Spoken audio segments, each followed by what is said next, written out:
All right, hello. So, most of us think of self improvement as adding something new to who we are, or adding a new habit, or a new mindset, a new routine, a new identity.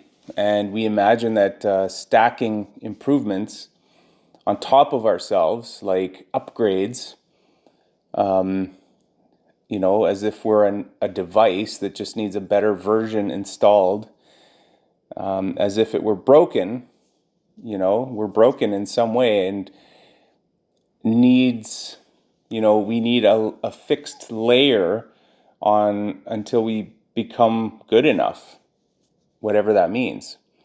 But what if self improvement isn't about adding anything at all?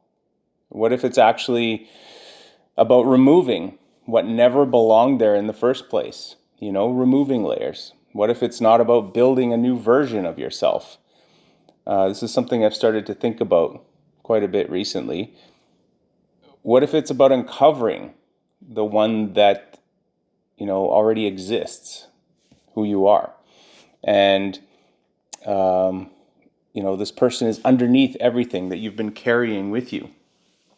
And the idea of self improvement is often framed as a way to change your personality, to change your character, or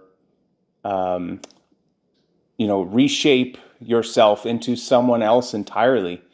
And, to be more confident, be more disciplined, or to be more productive, be more successful. And I think there's another way to look at it. Self improvement doesn't always mean becoming someone new. And sometimes it simply means just getting back to who you were before the world got to you, in a way. Most of us as kids were naturally motivated and full of energy, curious and playful and expressive and sort of unencumbered. We're driven, in a simple, clean kind of way. We wanted to explore, to try and to build things, ask questions, lots of questions, and to imagine. And we didn't need this motivation. We didn't need motivational systems or other people to try to give us this external feeling, to be productive. We didn't need books on confidence or mindset. We just moved toward life because that's what being alive felt like. That's what nature sort of gave us.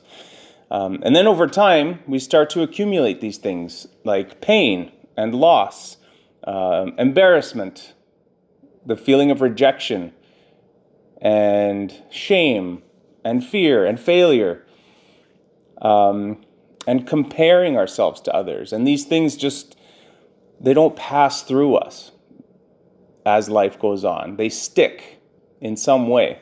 They settle. And they sort of layer themselves over who we are. And it's not because they help us. And, it's because our nervous system thinks it's protecting us in some way. Everything that hurts us, the nervous system wants to teach us to avoid it. And the brain tries to avoid it. So, tells you things like, don't do that again. Don't go there again. Don't speak like that again. Over the years, these protective responses, they turn into habits. And they turn into identities that stick with you, into part of your personality that we start to believe. And we think that this is who we are now. We just become cautious instead of curious. And we become guarded instead of being more open like we used to be. We become anxious instead of excited for moments in life.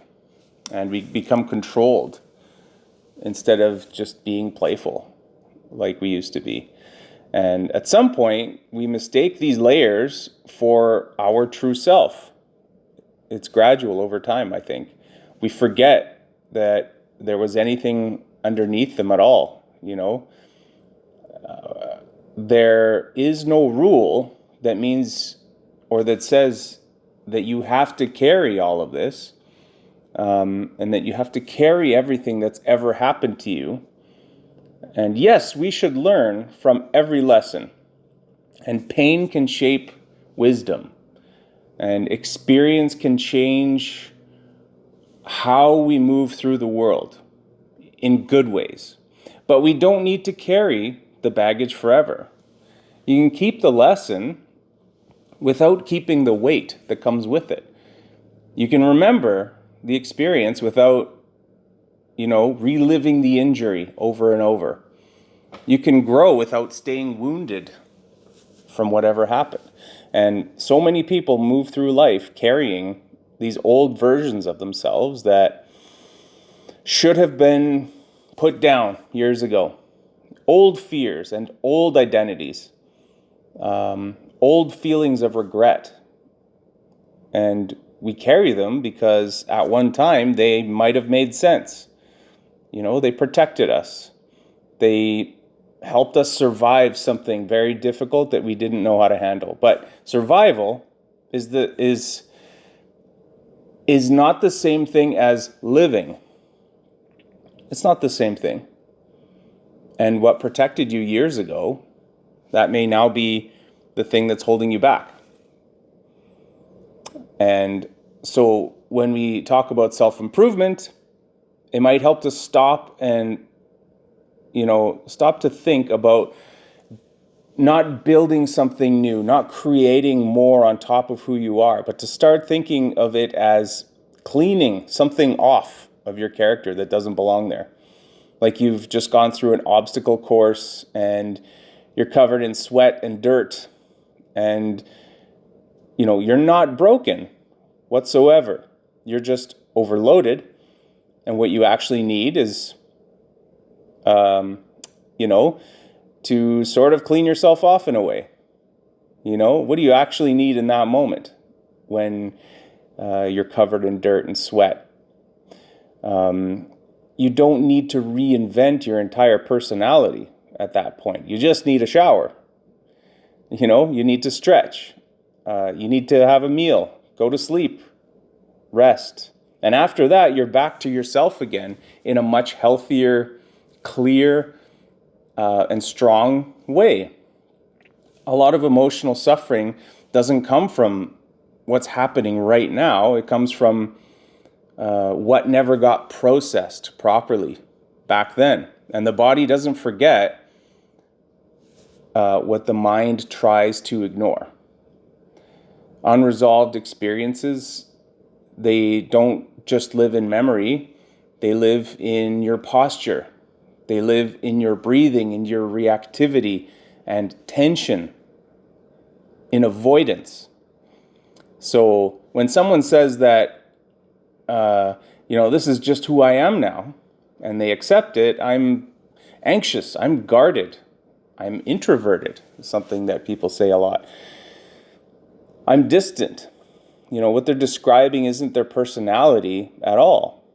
They're describing their accumulated protection, these layers that are on top of their real essence. So at some point, self-improvement becomes less about optimization and more about subtracting. It becomes more about asking what tension can be released, what fear no longer serves you, and what identity you're still holding that you no longer need. So it becomes about loosening the grip on this pain that's already taught you what you need to learn. There's also something uncomfortable that we don't talk enough about, and that is that people can become loyal to their suffering. There's a loyalty there, not because they enjoy it, but because it becomes familiar. It is predictable, and it becomes part of the story that they tell about who they are And letting go of it can feel like losing a piece of yourself. It's very difficult. Even if that piece was built out of struggle, sometimes people aren't afraid of healing. They're afraid of who they would be without the pain, in a way. So because pain gives this explanation to a feeling, it gives a structure, it gives justification. And when it's gone, you're left with a different type of freedom that you have to deal with. And that freedom can be terrifying. There's no doubt about that. But freedom is also where your natural energy comes back, when the layers begin to fall away. Even just a little, something subtle but powerful. Powerful happens. You don't suddenly feel superhuman. You don't feel unstoppable, but I think you just feel lighter at some point, more spacious inside and less reactive. I do hope to get to that point, at some point, but it is about being less brittle, even in situations. You start responding instead of resisting moments. You laugh more easily and you rest more deeply. And I think that we can move forward without looking for certain guarantees.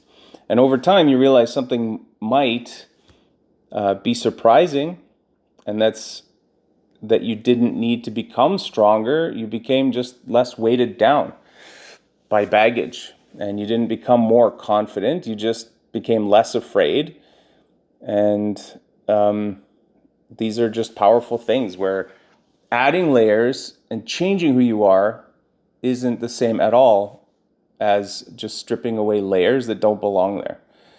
So I think people can come back to the part of themselves that existed before the layers added on that didn't need to be there. So the part that didn't overthink every risk, the part that didn't need constant approval, the part that didn't carry the entire past on its back.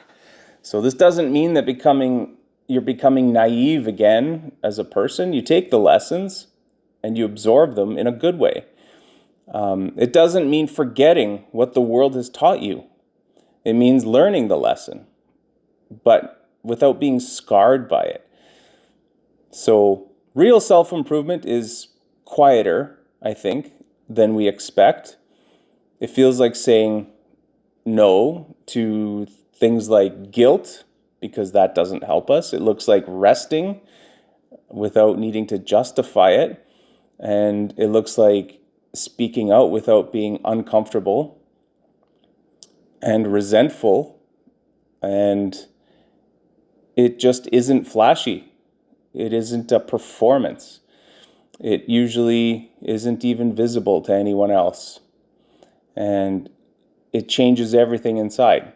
So anyways, I do hope this helps someone, and I hope you have an amazing day. Bye for now.